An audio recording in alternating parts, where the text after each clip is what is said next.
नहमदुहु व नसल्ली अला रसूलिहिल करीम अम्मा बाद फ़ाऊज़ु बिल्लाहि मिनश शैतानिर रजीम बिस्मिल्लाहिर रहमानिर रहीम। नाज़रीन, आप सुन रहे हैं बैरिस्टर उस्मान खिज़र मांगट। आज बड़ा ज़बरदस्त एक जनाब फ़ैसला आया और एक बहुत बड़ा फ़ैसला आया इलेक्शन कमीशन ऑफ पाकिस्तान की तरफ से, जिसमें ये बात साबित हो गई कि तहरीक इंसाफ पाकिस्तान जो फ़ॉरेन फंडिंग है और जो प्रोहिबिटेड फंडिंग है, अब ये दो कंट्रोवर्सीज़ भी चल रही हैं, what is foreign funding and what is prohibited funding. उस पे जनाब इन्होंने ही पैसा लिया और वो पैसा इन्होंने पाकिस्तान में अपनी पॉलिटिक्स के लिए यूज़ किया। अब वो फ़ॉरेन फंडिंग अलाउ कब है और अलाउ कब नहीं है, पहले तो मैं इस पे, और ये foreign funding and prohibited funding, इसके ऊपर कंट्रोवर्सी, इस पे अब आवाम को कंफ्यूज करने की कोशिश की जा रही है, तो मैं इसके ऊपर भी थोड़ी सी रोशनी डाल दूंगा। फ़ॉरेन फंडिंग और prohibited funding it's almost the same thing. आप अगर if I am a dual national, मैं पाकिस्तानी नेशनल और मैं दुनिया के किसी और मुल्क में रहता हूँ, तो मैं अब किसी पॉलिटिकल पार्टी को अगर कोई फंडिंग भेजता हूँ, कोई फंड्स ट्रांसफ़र करता हूँ, तो इसमें कोई प्रोहिबिशन नहीं है। वो पॉलिटिकल पार्टी मेरे से फंड्स ले सकती है, चंदा ले सकती है for the sake of politics.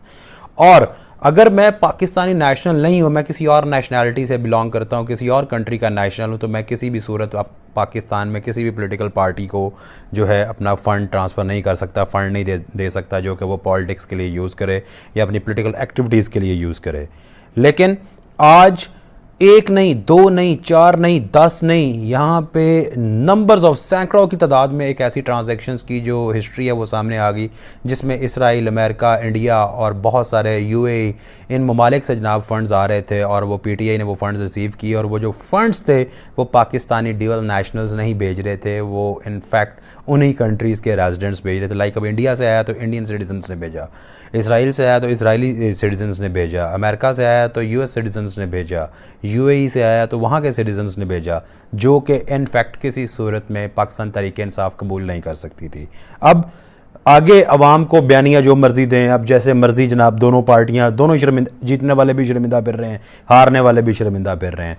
लेकिन इसमें किसी भी पॉलिटिकल पार्टी से ज़्यादा जो हार जीत है, वो मेरे ख्याल में वो हार जीत हमारी कौम की हार है कि हम एक ऐसा बंदा जो बाहर के मुल्कों से पैसा लेके यहाँ पे सी पैक को रोकने की कोशिश करे, बाहर के मुल्कों से पैसा लेके यहाँ पे धरने दे, बाहर के मुल्कों से पैसा लेके इस मुल्क की तरक्की में हर किस्म की रुकावट बनने की कोशिश करे, और खुदा ना खास्ता मेरे मुंह में खाक, बाहर से पैसा लेके कहीं पे आपके एटमी असासों का ही सौदा ना कर दे, इतनी अनरेस्ट पैदा कर दे या मुल्क को इस कदर दिवालिया सूरत हाल के करीब ले जाए कि जनाब आपको अपने एटॉमिक जो आपके वेपन्स हैं उनके ऊपर कॉम्प्रोमाइज़ करना पड़ जाए। तो इस तरह के शहरी को और इस तरह की पार्टी को हमने जनाब यहाँ पे हुकूमत करने का मौका दिया, और अभी भी बड़ी खूबसूरती से और बड़ी चालाकी से और बड़ी डठाई से वो जनाब झूठ बोल रहे हैं, और वो खड़े होकर सामने यही बयानियाँ दोबारा ले रहे हैं कि जनाब ये तो प्रोहिबिटेड फंडिंग का केस था, फॉरेन फंडिंग का केस नहीं था। मेरा क्वेश्चन है उनसे कि what is the difference between the prohibited funding and the foreign funding. Prohibited का मतलब क्या है? प्रोहिबिटेड का मतलब होता है ममनुआ फंडिंग। ममनुआ फंडिंग कौन सी है? ममनुआ फंडिंग वही है जो फॉरेनर्स आपको बेचते हैं। भाई क्यों अवाम को पागल बना रहे हैं आप? क्यों आप जनाब ये दोबारा एक एक कन्फ्यूजन क्रिएट करने की कोशिश कर रहे हैं? अब हुआ क्या, 2008, 2009, 2010, 2011 में इमरान खान साहब ने बजाते खुद इसके ऊपर एफिडेविट्स स्वान इन किए before the election commission of Pakistan. अब वो तमाम एफिडेविट्स झूठे साबित हो गए हैं। अब जब वो एफिडेविट्स झूठे साबित हो गए हैं तो होने क्या जा रहा है? अब उन एफिडेविट्स की बिना के ऊपर 63(1)(f मैं अपने तहरीक इंसाफ के दोस्तों को कहता हूं कि बराए मेहरबानी मिठाई खाने से पहले 63(1)(f कॉन्स्टिट्यूशन ऑफ पाकिस्तान को लाजमी पढ़ लीजिएगा। 63(1)(f के तहत जनाब इमरान खान साहब की नाअहली हो सकती है। ये वही 63(1)(f है जिसके तहत मियां मोहम्मद नवाज शरीफ साहब की नाअहली हुई थी।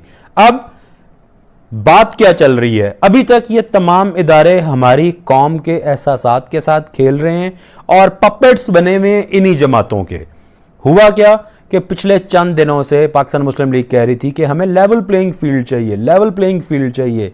तो आज एक ऐसा फैसला दे दिया कि जो फैसला उठा के दोनों पार्टियां अपना झूठा बयानिया उठा के दोबारा फिर रही हैं और लेवल प्लेइंग फील्ड दी जा रही है। अब अगले दिनों में होने क्या जा रहा है?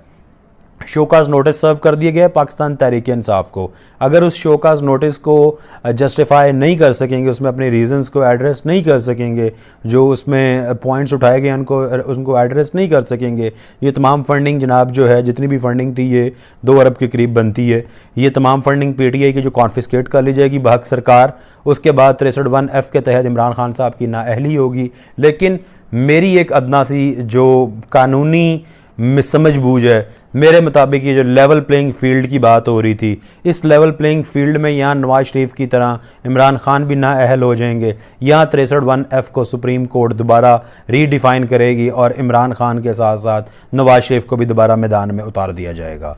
तो इन दोनों सूरतों में हो जो मर्जी, नुकसान कौम का, नुकसान मुल्क का और नुकसान अवाम का। इस वक्त जबकि एक आज बड़ा बहुत बुरा हादसा हुआ, अल्लाह ताला जन्नत नसीब करे, अल्लाह ताला हमारे जवान एक हेलीकॉप्टर में रेस्क्यू ऑपरेशन में हिस्सा ले रहे थे और वो हेलीकॉप्टर जो वो क्रैश हो गया और हमारे फ़ौजी जवान उसमें जाम शहादत नोश कर गए।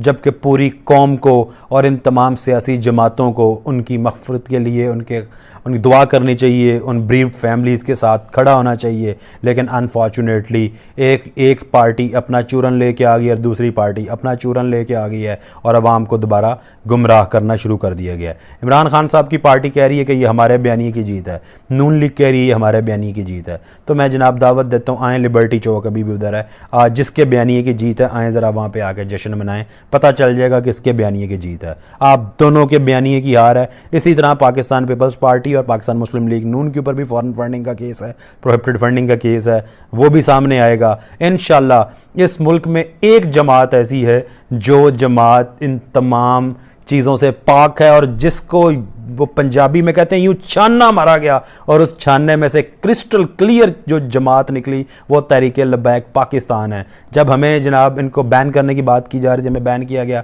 तो हमें बताया गया कि मुल्क में जनाब दहशतगर्दी फैलाने के लिए, शिद्दत पसंदी फैलाने के लिए इनको फंडिंग्स आती है और उसकी वजह से जनाब हम इनको बैन कर रहे हैं, हम उस फंडिंग को स्क्रूटनाइज करेंगे। तो सब कुछ करके देख लिया, मुंह की कहानी पड़ी, एक पैसे की हेरा फेरी साबित नहीं कर सके और तहरीक लब्बैक पाकिस्तान सरखरू हुई। तो नाजरीन, वक्त है सोचने का, वक्त है फैसला करने का, वक्त है वाइज डिसीजन लेने का, वक्त है अपनी नस्लों के मुस्तकबिल का फैसला करने का।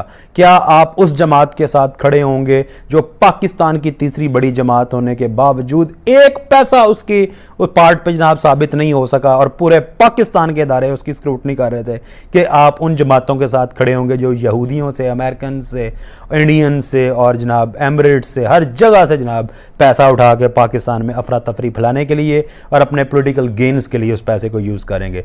This is the right time, this is the right time to take the decision लें इंशाल्लाह और आने वाले जनरल इलेक्शंस में इनका एहतसाब करें। आप इस मुल्क में खुशहाली तब आएगी जब अवाम एहतसाब करेगी। अगर आप एहतसाब नहीं करेंगे और आप इन्हीं झूठे बयानियों के जो ये चूरन बेचते हैं आप वो चूरन खाते रहेंगे तो फिर इस कौम का और इस मुल्क का अल्लाह ही हाफिज़। खुदा।